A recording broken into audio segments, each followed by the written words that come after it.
5টা নাগাদ মেয়েটা ছেলেটার বাড়িতে 3 তারিখে 5টা নাগাদ বেরিয়ে যায়। তারপরে কোনো কমপ্লেন করেনি, কোথাও যায়নি, থানায় যায়নি। ঠিক তার 24 ঘন্টা পরে একটা কমপ্লেন নিল, তাতে কোনো ধর্ষণের অ্যালিগেশন ছিল না।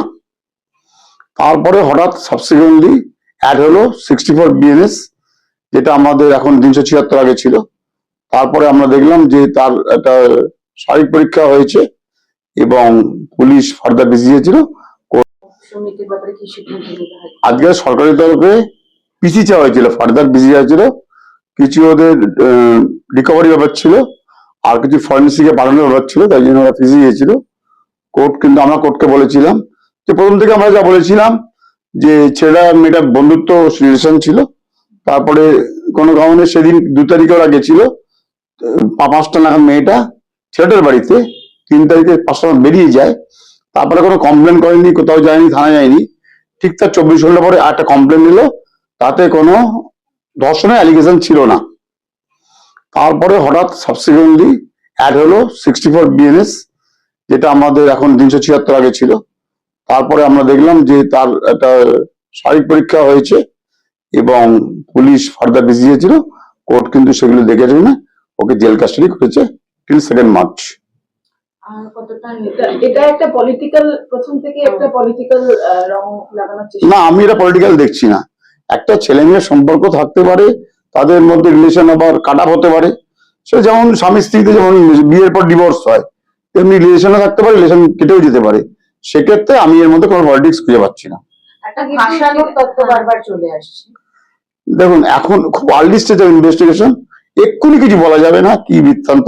তবে আমরা প্রাইমারি যা দেখেছি, মেয়েটা ছেলেটার বিরুদ্ধে সব অ্যালিগেশন প্রথম এফআইআর করেনি, কিছু প্রথম রিটিং কমপ্লেন কোনো অ্যালিগেশন সেরকম নেই।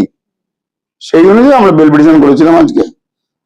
যদি আমরা মেয়েটার তত্ত্বকে প্রথম কমপ্লেনকে যদি সত্যি বলে ধরে নিই, তাহলে ছোটখাটো একটা মারামারি ঘটনা হতে পারে আর আটকে রাখা ঘটনা হতে পারে, এর বেশি আর কিছু নেই কমপ্লেনে।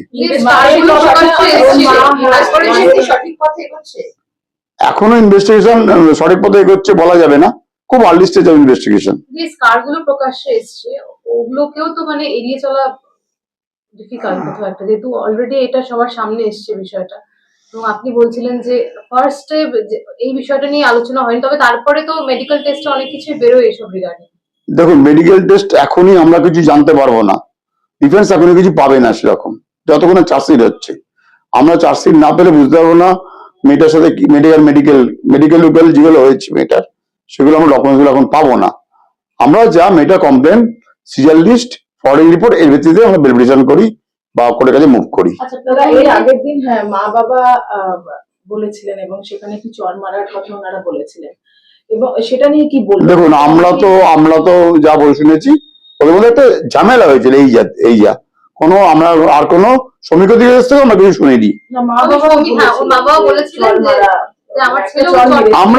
আমরা কথা বলেছি অ্যাকিউজদের সঙ্গে, কিন্তু আমরা অ্যাকিউজদের কাছে এরকম কোনো কিছু পাইনি। একটা ঝগড়াঝাটি হয়েছিল বলেছে, কিন্তু এই মারামারি ঘটনা আমরা কিছু পাইনি। আমরা মেডিকেলও কিছু পাইনি আমরা রেকর্ডে। শ্রমিকের কি বক্তব্য সেটা কি কিছুটা বলতে পারবেন? মানে ও যে আজকে ও তো বলছে আমি পুরোপুরি ইনোসেন্ট, আমাদের মধ্যে একটা রিলেশন ছিল, তারপরে একটা যে কোনো কারণে রিলেশনটা নষ্ট হয়ে যায়, নষ্ট দিকে গেছিল আর কি। সেই জন্য এটা জানতে যে যদি প্রথম থেকে নির্বাহী তত্ত্ব যদি সেরকম যদি অতটা স্ট্রং না হয়, তাহলে আজকে জেল কাস্টডি কেন? না, এখন আমি আপনাকে বলি একটা জিনিস, ম্যাজিস্ট্রেটের এখতিয়ার কতটা আছে, ম্যাজিস্ট্রেট কোন ভিউতে জেল কাস্টডি করলো, এক্ষুনি আর্লি স্টেজে ইনভেস্টিগেশন ম্যাজিস্ট্রেট তাই জন্য হয়তো হয়েছে, এখন জেলে থাকা দরকার আছে for the purpose of investigation.